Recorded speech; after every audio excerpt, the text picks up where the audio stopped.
हे बच्चा पार्टी कैसे हो आप लोग? आई होप आप बहुत बेहतरीन होंगे, बच्चा होना भी चाहिए। देखो कल तक हम लोगों ने बहुत से वेराइटीज ऑफ एग्जाम्पल देख लिए थे, अभी एग्जाम आने तक और वेराइटीज ऑफ एग्जाम्पल मैथमेटिक्स से रिगार्डिंग हम लोग देखने वाले हैं। तो आप हमारे चैनल को लाइक शेयर और सब्सक्राइब करके जरूर रखिएगा। देखते हैं पहला एग्जाम्पल आपके सामने। देखो बच्चा पार्टी, पहला सवाल आपके सामने है, सरळ रूप द्या 0.3514 इंटू 3 भागीला 15 म्हणतोय रे। किती चुकीचा आहे हा? किती चुकीचा इन द सेन्स, प्रश्न बरोबर है, पण आमच्या सारख्या छोट्या छोट्या मुलांना, है ना, छोटे छोटे बच्चों को इतना बड़ा बड़ा सवाल क्यों देना चाहिए, है ना। लेकिन ये बड़ा सवाल है नहीं, दिखने में जरा दिख रहा है। अगर इसको अगर सपोज लॉजिकली किया जाए ना, बिल्कुल दिमागी तौर पे, तो मुझे एक बात बताओ, आपको ज्यादा इस पे सॉल्व करने की भी जरूरत नहीं पड़ेगी। कैसे? ध्यान से देखो, कुछ भी करो मल्टीपल करोगे, ध्यान से देखना इधर। मल्टीपल अगर सपोज आप करते हो, फिर भी पॉइंट के बाद, मतलब एका अंकानंतरच पॉइंट आहे, इथे बघा एका अंकानंतरच पॉइंट राहणार आहे, इतका पक्का आहे। एका अंकानंतरची गोष्ट करत आहे मी, आणि डिवाइडही कराल तरी एका अंकानंतरच पॉइंट रहना है 100%। कुछ भी करो आप, अगर सपोज देखो यहां पे मल्टीपल भी करोगे, ये 3 का मल्टीपल होगा ना, तो 0 पॉइंट ही रहने वाला, इतना पक्का। और डिवाइड भी करोगे किसी नंबर से, तो भी उसका आंसर 0 पॉइंट ही रहने वाला है। तो आपको बस इतना देखना है कि कौन से ऑप्शन में 0 पॉइंट के, मतलब 0 के बाद पॉइंट दिख रहा है, कौन सा ऑप्शन है, बस खत्म आंसर। पूरा सॉल्व करने की जरूरत भी नहीं पड़ेगी आप लोगों को। अब आपको एक्चुअल में सॉल्व करके चाहिए, तो ध्यान से देखिए बच्चा, ठीक है। एक्चुअल में सॉल्व करके देख रहे हैं, ये लॉजिक हो गया, जो मैंने आपको लॉजिक बताया, आप उसका भी इस्तेमाल कर सकते हो, ठीक है। आप देखो मल्टीपल करोगे बच्चा पार्टी आप लोग, तो किस हिसाब से मल्टीपल होगा, तो ध्यान से देखिएगा। ये चाहो तो आप देखो इसको इसके साथ कट कर सकते हो, 3 1 जा 3 5 जा, म्हणजे 0.3514 इंटू 1 कराल तर 1च होते, डिवाइडेड बाय काय बाळा 5। ऍड खतरनाक काम। आता 5 ने डिवाइड करना बहुत मोठी गोष्ट आहे का आपल्याला? नाही। तर बघा 5 0 जा 0 बाळा 0 चला, पॉइंट आहे म्हणून पॉइंट, बघा ना तुम्हीच बघा, उत्तर पण आता निघणार आहे तर 0 पॉइंटच्या हिशोबानेच निघणार आहे। पूर्ण पर्याय करायची गरज तरी आहे का रे? तरी करून दाखवतो आता तुम्हाला, ठीक आहे। आता पॉइंट आहे म्हणून पॉइंट दिलं, त्याच्यानंतर 3, आता बघा 3 आलं, 5च्या पुढे 3 येत नाही, समोरची संख्या आहे म्हणून टाकल्या द्यावं लागेल, तेव्हाच तो मोठी होणार। आणि दुसरी संख्या आपण घेऊ शकतो, ऍट अ टाइम दोन्ही संख्या घेऊ शकत नाही, दुसरी संख्या घेण्यासाठी एक शून्याची गरज लावा लागेल, ठीक आहे। आता 5 7 35, पाय पुन्हा सांगत आहे 0.07 कुठे आहे? एकच ठिकाणी आहे। जर 2 पर्याय राहिला असतं तर ओळखलं असतं तुम्ही पटकन, बरोबर आहे। त्यानंतर बघ बाळा 1 आला, काय आला? 1 आला। मी का म्हणतो तुम्हीच सांगा आता, भाऊ एकाने तर काम पोट भरत नाही, दुसरी संख्या पाहिजे, दुसरी संख्या घेण्याआधी टकल्या लावा लागेल, तेव्हाच दुसरी संख्या घेऊ शकतो। मी भागाकार याच्यासाठी तुम्हाला करून दाखवतोय, कारण की खूप काय साऱ्या मुलांना हा शून्याचा कन्सेप्ट माहित नाही, तर डायरेक्ट पुट करायचा प्रयत्न करतात उत्तर, ते चुकीचे होणार, ठीक आहे। शून्याच्या आधीच 7 लावून टाकतात, ठीक आहे। आता 5 3 जा 15 होते, म्हणून 5 2 जा 10 करावं लागेल, उरलं किती? 4, मग टकल्या 5 किती जा 8 जा 40, तो ये देखो आपका प्रॉपर आंसर आया। लेकिन मैंने आपको हिंट बताई दिया है, जास्तीत जास्त हा स्टेप करा, 3 5 15, भागाकार करत असताना 0.23 कदम फक्त समोर जा, उत्तर तुमच्या समोर रहा। क्या ये पॉइंट क्लियर हुआ? या फिर ये नहीं भी करना है तो जो मैंने आपको लॉजिक बताया है, मल्टीपल करोगे तो भी 0 पॉइंट के हिसाब से ही आंसर रहना है, डिवाइड करोगे तो भी 0 पॉइंट के हिसाब से ही आंसर रहेगा। और वो कौन से ऑप्शन में है ये बस सर्च कीजिएगा, जिंदाबाद जिंदाबाद नवोदय जिंदाबाद हो जाएगा, सच बता रहा हूं आप लोगों को। क्लियर है? नेक्स्ट एग्जाम्पल, नेक्स्ट प्रश्न बघा बाळांनो, 1 नंबर प्रश्न का पदावलीचा प्रश्न आहे हा, नाही सिरीजच्या रिगार्डिंग प्रश्न आहे ना, पदावलीच म्हणतात ना त्याला मराठीमध्ये,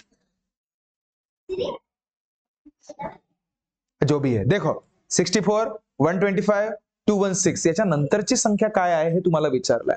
आता 64 म्हणता बरोबर डोक्यामध्ये काय येतोय आपल्याला? 4 चा क्यूब।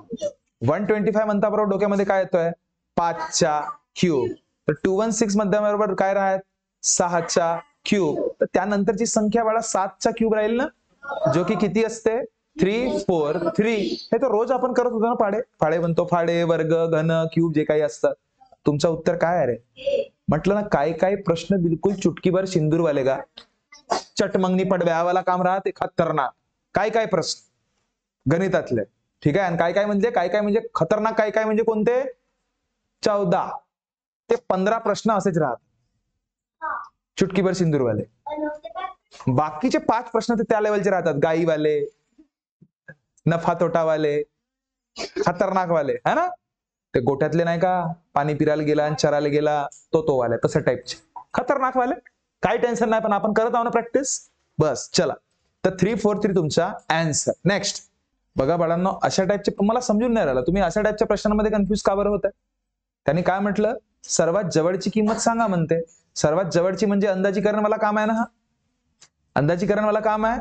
2.05 म्हणजे बघा शेवटचा अंक पाहायचा. 5 ही संख्या 5 किंवा 5 पेक्षा मोठी आहे, त्याला कट करा आणि त्याच्या समोर 1 वाढवा, म्हणजे हा 2.1 झाला.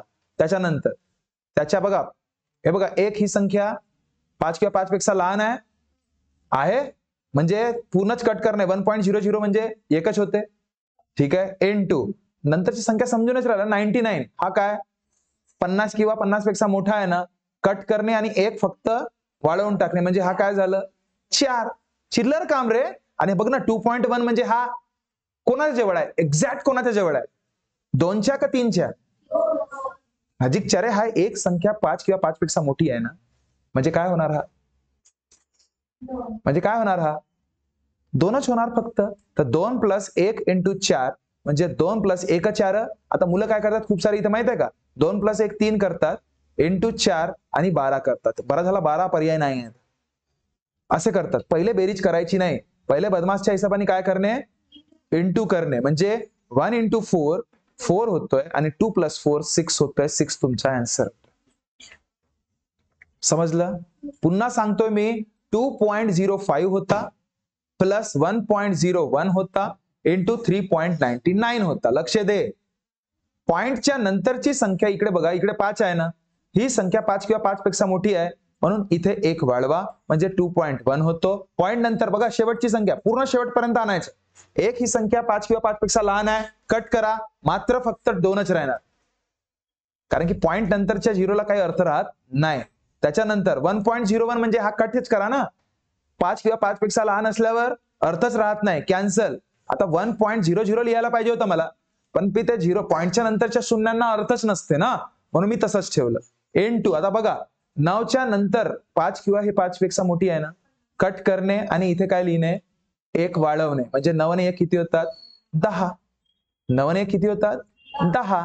तर म्हणजे तो कसा टकल्या, तो 1 इकडे आला तर किती झाला तो 4. प्रॉपर अगर सपोज तुम्हाला पाहिजेच तर 4.0 म्हणजे काय असते रे, 4च असते ना. तर 2 + 1 × 4 किती 4, किती बळा 6. याला म्हणतात अंदाजी, जवळची, निकटची संख्या. 12 याच्यासाठी आला होता कारण की तू आधी 2 + 1 3 केला असतील, × 4 केला असणार, म्हणून आला असेल. पण बदमाशचा पण रूल यूज केला गेला इथे, अंदाजीकरणचा पण यूज केलं गेलं, अप्रॉक्सिमेशन ज्याला आपण म्हणतो निकटच्या रिगार्डिंग, या सगळ्या गोष्टीचा. समजलं. म्हणजे कोणते 2-3 टॉपिक मिळून तुम्हाला प्रश्न बनवला जाईल काही गॅरंटी नाही, म्हणून ह्या सगळ्या बारीक बारीक गोष्टी लक्षात ठेवा. ओके, जल्दी नेक्स्ट एक्झाम्पल. नेक्स्ट प्रश्न बघा बाळांनो, खूपच 1 नंबर प्रश्न आहे, तोंडी पण उत्तरवाला कामाचा आहे हा, जास्त पण इथे कॅल्क्युलेशन करायची गरज नाही लागणार. शनिवारी 250 लोक सर्कस बघायला गेले, आणि अच्छा शनिवारी किती गेले, शनिवारला गेले 250, ठीक आहे. आणि शनिवारच्या तिप्पट लोक रविवारी सर्कस बघायला गेले. रविवार, आता रविवार अगर सपोज शनिवारी 2 लोक अगर सपोज सर्कस पाहायला गेले असतील, तर रविवारी 3 पट जातात शनिवारच्या, तर मग रविवारी किती होणार, × 3 करावं लागेल, बरोबर आहे. तसंच इथे बघा, कारण की 3 पट आहे म्हणून 3 पट करावं लागेल, 2 पट राहिले असते तर × 2 केलं असतं, बरोबर आहे. आता शनिवारी जर 250 गेले, तर रविवारी 3 पट गेले ना शनिवारच्या, तर 250च्या काय करा, × 3 करा. 3 × 25 = 75 आणि 8 टकल्या म्हणजे 750 होतात. आणि 750, आणि त्याच्यानंतर तो म्हणत आहे की सगळे मिळून या दोन्ही दिवसात किती लोक सर्कस बघायला गेले, तर शनिवार प्लस रविवार बाळा 750 + 250 1000 लोक. किती लोक 1000, है ना. तोंडी होता, काही खूप मोठा असा सर्कस वाला काम नव्हता, सर्कसचाच होता, ठीक है. देखो नेक्स्ट सवाल आपके सामने है. 2 संख्यांचा गुणाकार बाळांनो 96 आहे. 2 संख्यांचा गुणाकार म्हणजे 1 आणि दुसरी, याचा गुणाकार 96. या 2 संख्यांचा, अरे हा मसावी लसावी वाला काम आहे, ठीक आहे. आणि याची मसावी तुम्हाला दिलेली आहे बाळा काय, तर 4, लसावी विचारलाय. काय विचारलाय? लसावी. आपला फॉर्म्युला पेटेंट आहे, रोज आपण करतो. पहिली संख्या गुणिला दुसरी संख्या बरोबर लसावी गुणिला मसावी. म्हणजे first number into second number equals to LCM into HCF. Okay, first number और इंटू सेकंड नंबर दोघांच्या पण काय आहे रे? डायरेक्टलीच गेलाय 96. लसावी काढायची आहे, मसावी दिलेली आहे किती? 4. तर बाळा तो 4 तिकडे गुणाकारात आहे, तिकडे गेल्यावर काय होणार? भागाकारात. 96 ला अगर सपोज 4 ने भाग देणार मी, 4 दुने 8. बाळा 2 पासून सुरुवात कोणत्या पर्यायात होत आहे? खतम. दुसरा समोर जायची गरज पण नाहीये, कारण की 4 4 जा 16 हा तर पहिलेच झाला होता, डिक्लेअरच आपला आन्सर. समजलं? समजलं? थोडा फास्ट तर नाही होत आहे ना? आता आता आपले दिवस जसे जवळ आले त्या हिसाबाने ही स्पीड बरी आहे असं मला वाटतं. बाकी तुमची इच्छा. अगर आप चाहते हो तो इसको स्पीड कम करके भी देख सकते हो. ठीक है ना? स्पीड कम करने का भी ऑप्शन उसमें रहता है. ठीक है, तो देखो बड़ा, अब नेक्स्ट देखो बच्चा, ये नेक्स्ट सवाल देखिए आपके सामने है की भाई 11/5च्या छेदस्थानी म्हणजे डिनॉमिनेटर पुढील पैकी सर्वात लहान कोणती संख्या मिळवावी म्हणते, म्हणजे छेदादित अपूर्णांक होणार. आता छेदादित अपूर्णांक म्हणजे काय? ज्याचा छेद मोठा असतो. हे माहिती पाहिजे, बारीक बारीक गोष्टी. छेदादित अपूर्णांक म्हणजे ज्याचा छेद मोठा असतो, अशा संख्येला आपण छेदादित अपूर्णांक म्हणतो. बरोबर आहे? आता हा 11/5 आहे. आता छेदादित अपूर्णांक होण्यासाठी वरती तर 11 ठीक आहे, पण खाली काय पाहिजे? या 11 पेक्षा मोठ्या संख्या पाहिजे. म्हणजे किती? 12 पाहिजे. पायरे लॉजिक बघ, काय म्हटलं मी? छेदादित अपूर्णांक होण्यासाठी वरच्या संख्येपेक्षा मोठी पाहिजे ना खालची संख्या, कमीत कमी 1 ने तरी मोठी पाहिजे. बरोबर आहे? किती पाहिजे होती? 12 पाहिजे होती. पण आहे किती? 5. म्हणजे किती यामध्ये बेरीज करावं लागेल जेणेकरून हा होणार? तर या 12 मधून सरळ सरळ हा मायनस करा ना, आपोआप माहित होणार. किती? 7. खतम का? असं लॉजिक जरूर लावायचं. तुझं म्हणणं आहे ना बाळा 12 न पण केल्यानं छेदादित अपूर्णांक बनतो, पण त्याचं असं म्हणणं आहे की सर्वात लहान कोणती संख्या मिळवावी. तर 12 तुला वाटते का? 12 7 पेक्षा 12 लहान आहे? सांग ना, सांग. मग चिमण्यासारखे काम नाही करायचं, व्यवस्थित थोडासा विचार करायचा त्याच्या. बाई बेटी 12 म्हणते. समझ में आया? समझ में आया? ठीक आहे. म्हणजे एक तर असं लॉजिक लावा, नाही तर प्रत्येक पर्याय बघायचा. सगळ्यात छोटा कोणता आहे? 6 आहे. तर 6 बेरीज करून 5 आणि 6 किती होतात? 12. अरे हेड, हा तर सारखेच झाले, तो तर पहिलेच फुर्सत मध्ये कॅन्सल. ठीक आहे. त्याच्यानंतर 7 मिळवून 8 मिळवाल तर मोठा होणारच आहे, 12 मिळवाल तरी मोठा होणारच आहे, पण आपल्याला लहान पाहिजे ना. मग आता उरली कोणती संख्या? 7. तो पण उत्तर. म्हणजे इतका पण करायची भानगड नव्हती. ही लॉजिक वाली गोष्ट झाली जे मी सांगितलं. समजलं? ठीक आहे, हा ना. नेक्स्ट प्रश्न देखो, ये सवाल 1 नंबर सवाल. 1 फेब्रुवारीला जर शनिवार असेल तर 26 फेब्रुवारीला कोणता वार असेल? इथं विचार करायचा नाही का सर लीप वर्ष आहे का सर्वसाधारण वर्ष आहे. वर्षा रिगार्डिंग प्रश्न आहे का? खतम काम. चला त्यानंतर बघ, लक्ष दे. 1 फेब्रुवारीला म्हणजे 1 फेब्रुवारीला कोणता दिवस आहे रे? शनिवार. ठीक आहे. तर 1 फेब्रुवारीला शनिवार आहे, तर 7 दिवस समोर जाऊ, तर +7 करा, तर 8 फेब्रुवारीला किती दिवस राहणार? शनिवारच राहणार. म्हणजे प्रत्येक 7 दिवसानंतर तोच दिवस राहणार आहे, इतका पक्का. बरोबर आहे? जाऊ ना 26 पर्यंत दिमाग खरा. चला 8 आणि 7 करा, किती? 15 फेब्रुवारीला कोणता दिवस राहणार? शनिवारच राहणार. अजून बेरीज करा 7. 22 फेब्रुवारीला कोणता दिवस राहणार? शनिवारच राहणार. अजून समोर जा 7 दिवस, किती? 29. अरे आता 29 फेब्रुवारी आता राहिला तर ठीक, नाही तर बयावलाच काम आहे. ठीक आहे. तर आता मला सांगा 22 फेब्रुवारी पासून तर किती दिवस राहिले? 26 ना. तर 22च्या नंतर 23, 24, 25 ना 26. तर आता मला सांग, 22 फेब्रुवारीला शनिवार आहे, 23 ला काय राहील? रविवार. 24 ला सोमवार, 25 ला मंगळवार आणि 26 ला बुधवार. तर ज्या कोणी मुलांनी बुधवार हा उत्तर दिलं, सरासर सही, बुधवारच तुमचा उत्तर. ठीक आहे. किंवा अजून तुम्ही समोर 7 गेले असताना दिवस, तर 29 फेब झाला असता. बरोबर आहे? तो काय राहिला असता तुमचा? शनिवार. तर मग मागे जायचं. 28 फेब्रुवारीला काय राहिला असता? शुक्रवार. आणि मग 26-27 ला काय राहिला असता गुरुवार आणि 26 ला काय राहिला असता बुधवार. पहा असाही झालं तरी सारखाच आहे. समोर गेला तर मग मागे यायचं, आधीच थांबल्या तो समोर जायचं, मर्जी तुमची. ठीक है, जल्दी देखो बच्चा, नेक्स्ट सवाल आपके सामने है, इसको सॉल्व करने की कला देखो. सबसे पहले पता है आपको सवाल क्या बोल रहा है भाई, ये देख लो भाई, ये मिक्स फ्रैक्शन दिखा रहा है, एडिशन करो डिवाइड करो. एम की व्हॅल्यू ढूंढना है. कोणाची व्हॅल्यू? एम ची व्हॅल्यू काय आहे ते सांगायचं आहे. लक्ष दे रे. सगळ्यात पहिले ब्रॅकेटला सॉल्व करा. कोणाला? ब्रॅकेटला. चला, पाचा पाचा 25 अधिक 3 28 भागीला काय झाला तो 5. आता पूर्णांक युक्त अपूर्णांकांच्या अपूर्णांकामध्ये रूपांतर करता येते ना, ते तर सांगत नको बसू ना आता. ठीक आहे. प्लस 10 2 जा 20 प्लस 1 21/10 हा एक ब्रॅकेट झाला. ओके. त्यानंतर 3 दुने 6 plus 1 7/2 plus m equals to 11/5. काय डाऊट इथपर्यंत?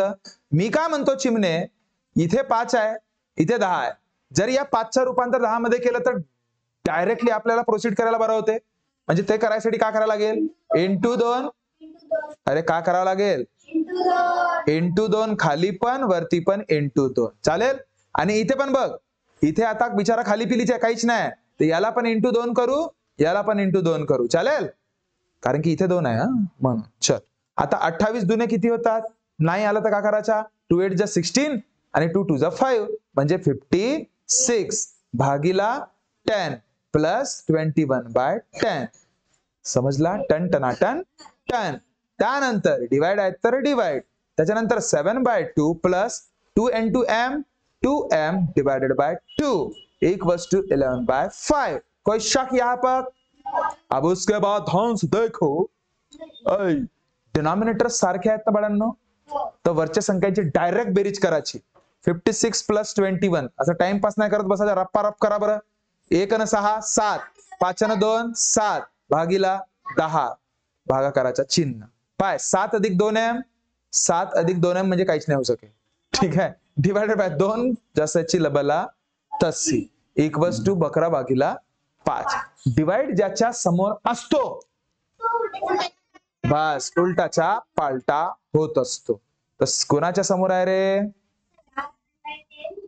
इंटू उलटाचा पालटा. 7 प्लस 2m इक्वल्स टू 11/5. त्यानंतर काय काय प्रश्न लेंदी राहतातच बरं, नो डाऊट. आता बघा, आता काय करू शकू, काय करू? हा 2 1 जा आणि 2 5 जा. नाही समजला का? अरे समजला नाही समजला? काय उरलं बाळा? 77 1 जा 77 आणि हा 5 इंटू मध्ये यायच्या सोबत. 7 प्लस काय तर हा 2m इक्वल्स टू 11/5. समजला? आता लक्ष दे बाळांनो इकडे. मी काय म्हणतो, हा 5 आणि हा 7 प्लस m हे दोन्ही इकडे भागाकारात आहेत ना, तिकडे जातील तर गुणाकारात. म्हणजे 11/5 इंटू 5 इंटू 7 प्लस 2m होणार की नाही होणार? आणि 5 5 मरीस का नाही मरीस? आता मी का म्हणतो, आता तुम्हीच बघा, हा 11 इकडे गुणाकारात आहे, तिकडे जाईल तर भागाकारात जाणार की नाही जाणार? गेलाची. मोठा भाग का होता? Equals to 7 plus 2m. आता मला सांग बाळा, 11 कितीक जा? 7 जा. तर हा 7 इक्वल्स टू 7 प्लस 2m. मी का म्हणतो जी, हा काउंट माझा उत्तर भलताच आला रे. 7 हा तिकडे गेला तर -7 इक्वल्स टू ट्वाइस m. 7 तो 7 टकल्या equals to twice m. m गुणाकारात आहे 2, तिकडे गेल्यावर डिवाइड म्हणजे टकल्या आन्सर येते. टकले तर आहेच नाही. बघा बाळांनो, एक गोष्ट सांगतो मी तुम्हाला, या प्रश्नाच्या हिशोबाने हा उत्तर बरोबर आला. या प्रश्नाच्या हिशोबाने उत्तर बरोबर आला. एक दुसरा पर्याय देऊन देतो 0 म्हणून. ठीक आहे. पण आता तुम्ही घरी काय ट्राय करणार आहात? लक्ष द्या, सांगतो तसं. घरी काय काय ट्राय करणार आहात? लक्ष दे रे. माझी फक्त एक चुकी झाली इथे, काय की मी इथे हा जो प्रश्न आहे ना बाळा, 11/5 च्या ठिकाणी 11/15 पाहिजे होता. तर आता तुम्ही घरी जाऊन सॉल्व्ह कराल अशा पद्धतीने आणि मला सांगाल A B C आणि D पैकी उत्तर कुठला, आणि तुम्ही पण मला कमेंट करून सांगा. आई होप आपको ये सारे चीजें समझ में आई होंगी, जो भी चीजें हम लोगों ने आज डिस्कस किया है।